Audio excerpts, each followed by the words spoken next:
Olá, eu sou o Dr. Renato Reis, eu sou urologista e hoje a gente vai dar sequência às nossas conversas, aos nossos bate-papos a respeito das doenças que afetam homens e mulheres, como a gente tem conversado. Hoje eu vou falar um pouquinho de uma doença que afeta mais aos homens, mas é interessante as mulheres verem também, porque elas ajudam eles e algumas vezes esse tipo de doença acaba afetando o casal. Então é interessante todo mundo prestar atenção e esclarecer as dúvidas, porque pode estar acontecendo aí na tua casa.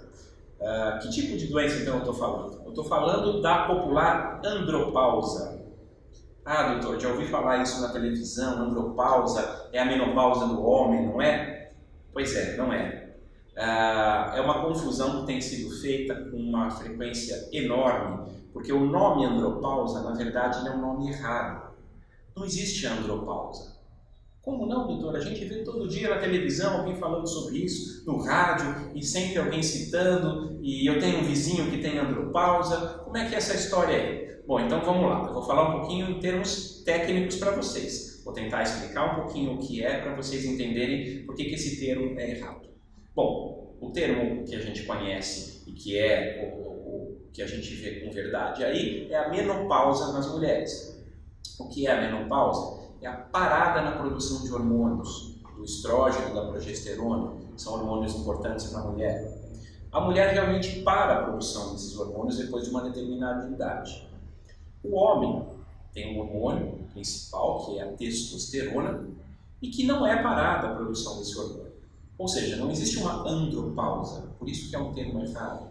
A gente não para de produzir testosterona durante a vida. A gente tem uma diminuição na produção, então aí o termo correto não é mais andropausa, mas é DAEM. O que é isso? É doença androgênica do envelhecimento masculino. É uma diminuição na produção da testosterona que determinadas pessoas e em determinados níveis pode começar a provocar alguns sintomas e começar a provocar o aparecimento de algumas doenças relacionadas a isso. Bom, então sabendo que o homem não tem andropausa, que ele tem essa doença do envelhecimento masculino. Então como é que a gente identifica isso, doutor? Como eu sei que eu estou tendo alguma dificuldade nesse sentido? Muito bem. A testosterona, que é esse hormônio que é produzido pelo homem, ela regula uma série de coisas no nosso organismo. Algumas descobertas até recentemente. Então nós temos aí a mais popular, que é a parte sexual do homem. Então, quando a gente tem uma diminuição na produção da testosterona, a gente pode ter algumas alterações na parte de libido, ou seja, do desejo sexual. Então, o homem começa a perder um pouco de interesse, começa a não querer mais ter relações com a sua esposa. E aí, mulheres, é importante, o homem perder o interesse não quer dizer necessariamente que ele arrumou outra pessoa. Isso também, às vezes, vem as esposas junto com os maridos me pergunta, doutor, ele está com outra porque ele não me procura mais. Não, pode ser o sinal de uma baixa na produção de testosterona. Então, começa a perder o interesse, começa a ter dificuldades para ter ereção, começa a ter um desânimo maior. Então, aquelas tarefas que eram feitas de forma corriqueira começam a ficar pesadas, começam a ficar enfadonhas, eu não consigo realizar minhas atividades do dia a dia.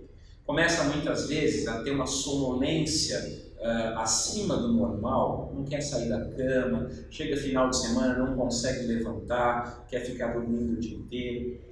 Isso pode ser sinal de uma deficiência na produção de testosterona. Outras coisas que às vezes podem acarretar nesses casos de deficiência na produção de testosterona é queda dos pelos. Então, normalmente, os homens têm uma pelificação diferente das mulheres, pelo no peito, pelo nos braços, nas pernas, começa a ter uma perda acentuada desses pelos, pode ser um sinal também. Esses normalmente são os mais comuns que eu falei. Mas como eu disse, a gente tem descoberto recentemente que a testosterona ela age numa série de outros sistemas do nosso organismo. Ela tem relação com o nosso sistema endocrinológico, com o nosso sistema cardiológico. Existe uma doença chamada síndrome metabólica, que existe um aumento nas gorduras do nosso sangue, uma diabetes ou uma pré-diabetes, que podem estar relacionadas com a deficiência na produção de testosterona. Doenças cardiológicas, muitas vezes, podem estar relacionadas com uma baixa na produção de testosterona. Então, hoje em dia, a testosterona está tendo um papel fundamental na saúde do homem. Então, o que a gente faz, doutor? Estou tendo sintomas ou não estou tendo sintomas? Bom, então vamos lá. Estou tendo sintomas, naturalmente, procure um urologista para você fazer um check-up, saber como é que está a sua testosterona, ver se existe realmente uma baixa na tua produção, se esses sintomas estão relacionados a isso. Doutor, não tenho sintomas, mas eu quero evitar isso. Eu quero saber como é que eu posso proceder, como é que eu posso evitar uma doença mais futura. Bom, o que a gente recomenda? Durante o check-up, quando você for fazer o seu check-up anual, colher a testosterona, que é feita através do exame de sangue. É simples de se fazer, não é complicado e a gente consegue com isso detectar se está havendo alguma alteração ou não na sua produção de testosterona. O que é importante nessa história toda? A testosterona não faz o super-homem. Tá?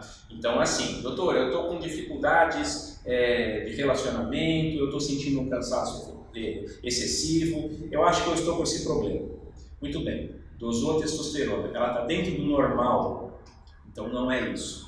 Muitas pessoas às vezes acham, doutor, me dá um pouquinho de testosterona para eu melhorar? Não, não é assim que funciona. Por que não é assim? Porque cada organismo vai responder de uma forma à sua própria testosterona. Obviamente, se eu der um aumento a mais do que o seu organismo necessita, eu posso estar provocando alguns tipos de complicações. Que tipos de complicações? E aí a gente vai lembrar daqueles atletas profissionais e da tal do uso de esteroides, né? A gente vê por aí toda hora, fulano de tal foi pego no doping usando esteroide. Esse é o excesso de testosterona. E o que isso vai provocar no organismo da pessoa? Vai provocar alguns tipos de riscos que não deveriam ocorrer. Por exemplo, riscos em relação ao testículo, riscos em relação à próstata. Então, o excesso da testosterona pode provocar alguns malefícios que devem ser evitados. Bom, conclusão dessa história toda. Existe esse tipo de doença. Então, tendo alguns sintomas, é importante procurar o urologista.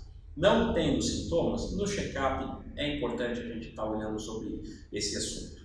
Mulheres, o que é importante para vocês? Eu falei que com vocês também o assunto era interessante hoje. Os maridos podem ter isso e muitas vezes isso não é identificado. Então, vocês também podem auxiliar nisso. Poxa, doutor, meu marido não está legal, ele não está mais com aquele pique, com aquele ânimo, e aí eu não falo nem em relação só à parte sexual, mas muitas vezes no trato do dia a dia. Porque, como eu disse, a testosterona ela regula uma série de coisas, inclusive o humor. Então, muitas vezes o marido está irritado mais do que o normal, está mais impaciente, não está tratando como ele tratava você e a sua família anteriormente, pode ser um sinal de uma deficiência na produção de testosterona. Então é importante procurar. A testosterona ela vai ser importante nessa regulação e esse tipo de doença ela vai acabar aparecendo mais depois de uma determinada idade. Então, meninos, jovens, de até 30, 35 anos, dificilmente tem esse tipo de alteração. Então isso é mais para aquelas pessoas com uma idade um pouco maior. Espero que tenha esclarecido, que vocês possam aproveitar e não deixe passar uma doença que muitas vezes pode ser evitada e pode ser tratada. Mais uma vez, obrigado e um abraço.